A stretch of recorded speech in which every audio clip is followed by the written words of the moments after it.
সাহরিটা খাবেন, এই খাওয়াটাও কি একটা আমল, রমজান মাসের একটা কি আমল।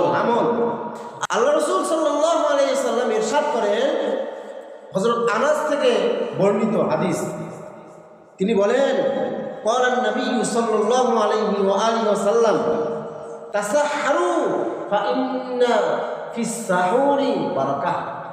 সুবহানাল্লাহ, সুবহানাল্লাহ।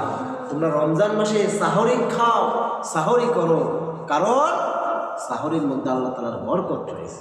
সুবহানাল্লাহ। এজন্য আল্লাহর রাসূলের একটা আমল ছিল রমজান মাসে সাহরি খাওয়া। আল্লাহ রাসূল সাল্লাল্লাহু আলাইহি সাল্লাম সাহরি যে খেতেন, পেট ভরে খেতেন না।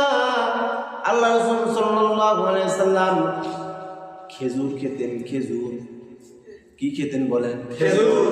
খেজুর খেয়ে তিনি রোজা রাখতেন, খেজুর খেয়ে সাহরি করতেন। খেজুর খেয়ে রোজাটা খুব সুন্দর করে আল্লাহ রাসূলের পার হয়ে যেত।